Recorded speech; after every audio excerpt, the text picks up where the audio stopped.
আজি কলিয়াবৰ বিধানসভা সমষ্টিৰ অন্তৰ্গত ভাৰতীয় জনতা পাৰ্টি আৰু অসম গণ পৰিষদৰ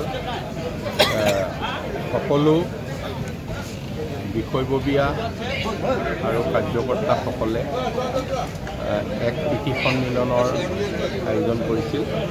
এই প্ৰীতি সন্মিলনত পৰস্পৰে ভৱিষ্যত আগবঢ়াৰ বিষয়ে কিছু আলোচনাৰ লগতে এক প্ৰীতিভোজৰ অংশগ্ৰহণ কৰিছে। মই সকলোলৈকে মোৰ ইয়াত আহি তেখেতসকলে এনেধৰণে সহযোগ কৰাৰ কাৰণে ধন্যবাদ জ্ঞাপন কৰিছোঁ। আজি দেখিবলৈ পোৱা গ'ল যে আপোনাৰ সতীৰ্থসকলক আপুনি নিজেই দিছে, খোৱা যোগান ধৰিছে, একেলগে এসাঁজ খাইছে। আচলতে এই গোটেই আয়োজনখিনি আমি নিজৰ ভিতৰতে কৰিছোঁ আৰু নিজেই দিয়াত পা কৰি সকলোৱে খোৱা বোৱা কৰিছোঁ। খুবেই ভাল লাগিল।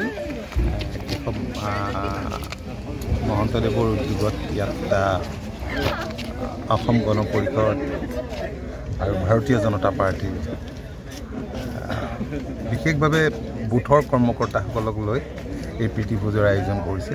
বাকী নেতাসকলো আছে দুয়োটা দলৰ। ভাল হৈছে। মই ভাবোঁ যে এনেধৰণে বা ঐক্যবদ্ধ হৈ থাকিলে কোনো শক্তিয়ে ৰাজ্যখনৰ ক'তো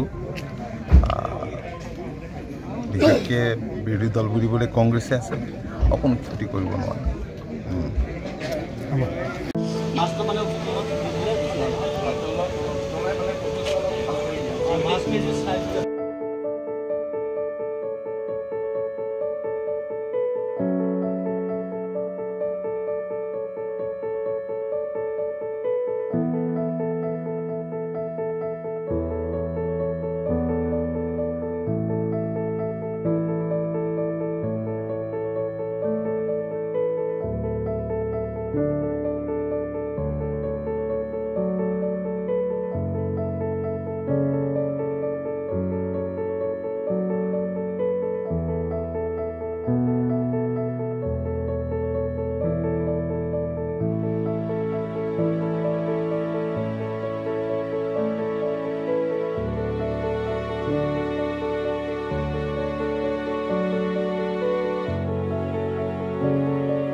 আজি কলিয়াবৰ বিধানসভা সমষ্টিৰ অন্তৰ্গত ভাৰতীয় জনতা পাৰ্টি আৰু অসম গণ পৰিষদৰ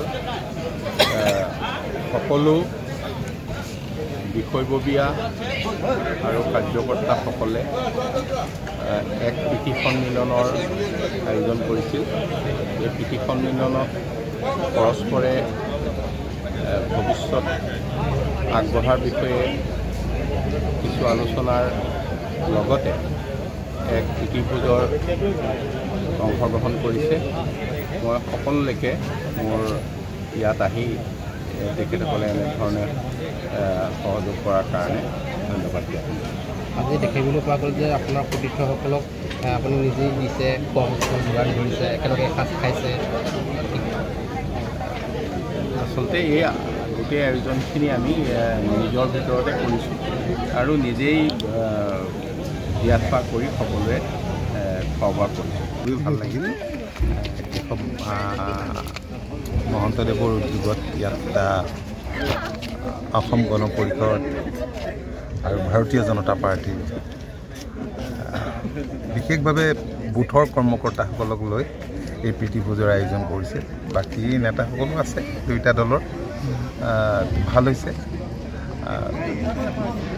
মই ভাবোঁ যে এনেধৰণে বা ঐক্যবদ্ধ হৈ থাকিলে কোনো শক্তিয়ে ৰাজ্যখনৰ বুকুটো বিশেষকৈ বিৰোধী দল বুলিবলৈ কংগ্ৰেছে আছে অকণো ক্ষতি কৰিব নোৱাৰে।